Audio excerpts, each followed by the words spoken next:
Chapter 5. Enshli awoke to the sound of shuffling footsteps and muffled whispers. His body ached all over, and the burning in his forehead was as strong as ever. As he attempted to sit up, a jolt of intense agony came shooting straight up his right leg. Yet, it was nothing compared to the unease that trickled into him. The atmosphere was suffocatingly solemn. He saw his tribe, with their head drooped, their shoulders slackened, and their face a saddening shade of ash. A few of them opened their mouths and leaned towards him, attempting to talk, but at the last moment, they always pulled back, their faces turned to a side and their gaze never meeting his. Confronted with the doom and gloom, Enshli was gripped with panic. Something isn't right, he thought. Maybe Dad can tell me what's going on. He looked around, hoping to find his father. He looked around again, then again and again. But his father was nowhere in sight. Where is he? Where's my dad? Enshli cried out, grabbing the closest person by the scruff of her neck. She parted her lips, but no sound came out. With a melancholic shake of the head, she directed her line of sight towards the mouth of the cave. Slumped on a cold, hard ground were the deflated, lifeless corpses of 2 cave lions. 2? Only 2? Weren't there supposed to be 5? Enshli tried to get up once more, but the pain from his leg forced him to fall over. An arm wrapped around his waist, and he was helped up. Together, they trudged towards the entrance.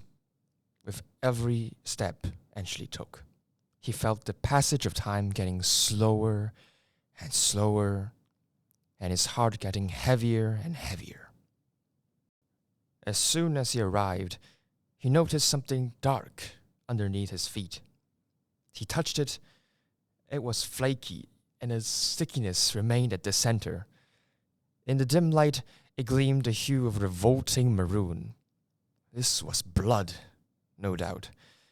But perhaps it was all from the cave lions. Maybe, hopefully. A handful of yarrow lay nearby, their once pure white petals now stained with a nauseating splatter of vermilion. Enshli extended his inspection beyond the cave. A trail of blood extended outside. Perhaps it was from the injured cave lions limping away, but he knew it wasn't. The trail was not in the form of a splatter of droplets. It was more like a smear, a ghoulish, repulsive smear.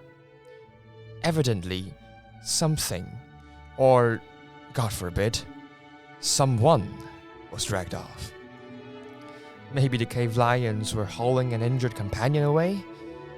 The thought floated in Enshli's mind. It seemed improbable. He knew it. But it gave him a sliver of hope. After all, for his father to die in such a way, it just doesn't make sense, does... He's gone, boy.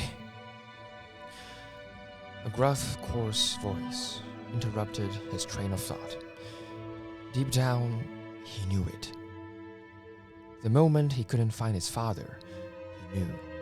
But that line, just 3 words, pierced his soul like a razor-edged arrow and ruptured on impact, splintering into a million pieces.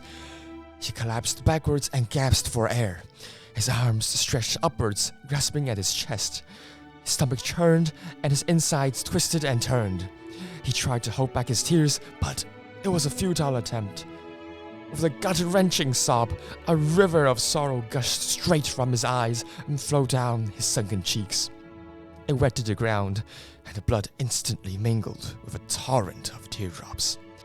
Spasms of black swarmed over his mind, and it was violently smashed apart with anguish. The torment came in waves, even more intense than the last. In the end, it overwhelmed him, and he passed out once more.